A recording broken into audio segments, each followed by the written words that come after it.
Olá, amados, a paz do Senhor Jesus.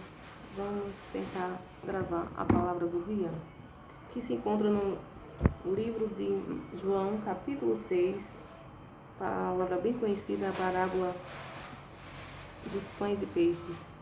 Caso tenha por título a multiplicação dos pães e peixes. Vamos meditar nesse capítulo. O Senhor quer falar conosco neste dia. Desde ontem que eu estou com essa palavra, né? Acho que ontem eu tava cochilando, aí quando acordei com essa palavra, né? Sempre o Senhor me dá a palavra, o louvor. E a partezinha do louvor, quando vinha aquele que bem conhecido, que diz assim: quem poderia imaginar que um menino ia ajudar a alimentar a multidão? É assim que Deus faz, usa quem Ele quer, menino, homem ou mulher. Quem poderia imaginar que um menino ia ajudar a alimentar a multidão? É assim que Deus faz, usa quem Ele quer, menino, homem ou mulher. Então, aqui é o segredo para saber quando somos chamados por Ele. Deus usa tanto o menino, Deus usa o homem, mas também Deus usa a mulher. E assim é a escolha do Senhor sobre as nossas vidas, que alguém queira ou não, né? Que o Senhor venha nos dar vitória nas causas que nós esperamos, que nós almejamos, que nós necessitamos. Como estamos aí na luta, né, do direito do TDAH e não querendo já, mas maior é o sangue de Jesus por nós, para guerrear em favor dos necessitados que precisam, né, de uma renda, ou que o Senhor trabalhe em favor daqueles que trabalharam para Ele, né, e ainda estão trabalhando, porque gastaram a vida fazendo a obra de Deus, não de cara para cima como muitos, ou como alguns pensam, né, que fazer a obra do Senhor, se desgastar fazendo a obra do Senhor, não é trabalhar. Deus não chama desocupados, Deus chama ocupados. E muitas das vezes cuidamos da casa, cuidamos da família, cuidamos da obra de Deus, porque amamos fazer a vontade do Senhor. E para isso precisamos ter a nossa renda, né? Para termos o nosso lugar para morar, nem que seja de aluguel, termos o que é nosso. É isso, com muitos, acho que sem noção não se toca. Que a gente precisa ter o que é nosso canto e, enfim, cada um no seu canto. Então, o capítulo 6 vai dizer: depois disso partiu Jesus para o outro lado do mar da Galiléia, que era Tiberíades. E grande multidão o seguia, como de costume, nós sabemos, porque via os sinais que operavam sobre os enfermos. E Jesus subiu ao monte e assentou-se ali com um dos seus discípulos. E a Páscoa, a festa dos judeus, estava próxima. Então Jesus, levantando os olhos, vendo que uma grande multidão vinha ter com ele, disse-lhe a Filipe: onde compraremos pão para estes comerem? Mas dizia isso para o experimentar, porque ele bem sabia o que havia de fazer. Aqui essa palavra é uma palavra tão clara, que aqui representa o chamado de missão, de servir missão. Muitas vezes vamos visitar alguém, vamos fazer uma obra, né? E às vezes queremos ir de mãos vazias. Às vezes a casa está necessitada não só do pão espiritual, mas às vezes está necessitada de uma ajuda financeira, às vezes para a saúde, às vezes para outra coisa. Então a gente tem que usar de sabedoria e de estratégia. E muitas das vezes a igreja não investe em missões. Muitos não investem em missões. Não investe em nós que fazemos a obra do Senhor, de certa forma, porque existe um missionário local, existe um missionário que Deus envia quando Ele manda ir para outro local, porque Ele se revela, Ele dá o lugar, Ele mostra, e temos que estar onde o Senhor quer que a gente esteja. E muitos não entendem isso. Muitos não têm noção do que é isso, ou estão limitados ao poder de Deus, ao conhecimento, à direção do Senhor. E às vezes temos que ensinar o povo no dia de hoje. Jesus mandou para fora, vá para fora. Jesus mandou ficar no lugar, se aquiete no lugar, faça o que Deus mandou, e quem está ao redor, haja. Não haja com injustiça e com maldade, como diz aqui o texto. Tinha um menino, né? O Filipe, ele perguntou: onde vão comprar pão esse povo? Porque muitas das vezes tem pessoas que estão necessitadas do pão espiritual, mas às vezes é o pão financeiro, às vezes é um exame, às vezes é alguma coisa do tipo, é um tratamento. Porque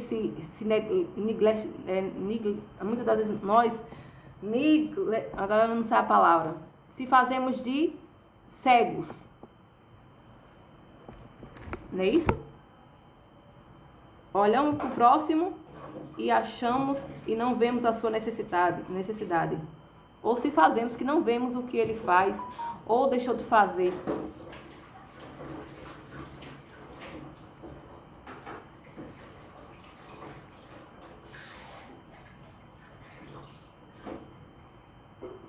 Negligenciamos, não é isso?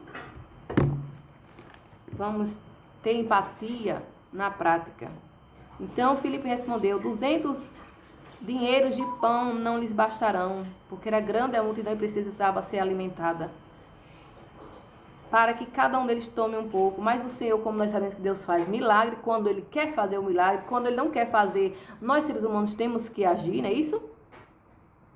Então, diz assim o texto: 200 dinheiros de pão não lhes bastarão, para que cada um deles tome um pouco. E um de seus discípulos, André, irmão de Simão, Pedro, disse-lhe: está aqui um rapaz que tem 5 pães de cevada e 2 peixinhos, mas que é isso que para tantos? Disse Jesus: mandai assentar os homens. E havia muita relva naquele lugar. Assentaram-se, pois, os homens em número de quase 5.000. E Jesus tomou os pães e, havendo dado graça, repartiu pelos discípulos e os discípulos pelos que estavam assentados, e igualmente também os peixes, quanto eles queriam. E quando estavam saciados, disse aos seus discípulos: recolhei os pedaços que sobejaram, para que nada se perca. Recolheram-nos, pois, e encheram 12 cestos dos pedaços dos 5 pães de cevada que sobejaram aos que haviam comido. Ou seja, um sobrenatural aconteceu naquele momento. Coisa extraordinária, coisa impossível aos meus olhos como seres humanos, aos seus olhos como seres humanos. Mas o nosso Deus, ou seja, Jesus Cristo, Ele é o Deus do impossível, Ele é o Deus que faz milagre. Ele ainda continua fazendo milagre nos dias de hoje. Muitas das vezes, os adversários que se impõem contra as pessoas que Deus se levanta, né? Que Deus faz um milagre, que Deus já tem feito um milagre, que Deus já tem trabalhado, tem agido e inquieta. Há muitos que não estão na brecha como deveriam, infelizmente. E se muitos não vigiarem, vão ficar na volta do Senhor. Por isso que nós possamos todos os dias se apegar com o Senhor, dizer: Senhor, tenha misericórdia de mim, me ajuda a ter intimidade, relacionamento contigo, que eu possa ouvir as suas direções, que eu possa ver o teu sobrenatural, que eu possa ver o teu milagre, que eu possa presenciar da sua presença, que eu venha sentir verdadeiramente a sua presença, que eu não viva um evangelho só de falácias, só da boca para fora, mas que eu venha fazer a diferença em tudo, tenha cuidado com as minhas palavras, com as minhas ações, com as minhas atitudes, porque é isso que faz a diferença. É sermos diferença onde estivermos, dentro do nosso lar, na rua, na igreja, em todo canto. E fazendo sempre o ID do Senhor, em amor na prática. Porque nós, como cristãos, nós temos que ter amor com todas as pessoas. Independente se alguém haja com amor ou não, problema delas, problema deles. Nós temos que Jesus conversava praticamente com todos. Todos que chegavam, Jesus tentava ali orar, fazer o que a pessoa, né, necessitava, de uma cura, e depois ia para o seu canto se resguardar, ia orar, ia ficar sendo abastecido do Senhor. Então assim somos nós que temos chamados. Vamos para a igreja, vamos orar por alguém, vamos ministrar a palavra, vamos louvar, vamos fazer a obra do Senhor, como aqui nas redes sociais, ou onde for, onde o Senhor nos envia, ou onde nos convida. E a gente precisa também estar no nosso canto, se preparando, pedindo a direção do Senhor. E muitas das vezes somos como Daniel. Somos como Daniel quando queria entulhar, né, o ministério do Daniel. Porque quem ora, ou quem é da intercessão, parece que são mais perseguidos. Mas maior é o sangue de Jesus. Fique com essa palavra e saiba que o Senhor multiplicou e usou o menino para isso. Então, se ele quiser, ele usa menino.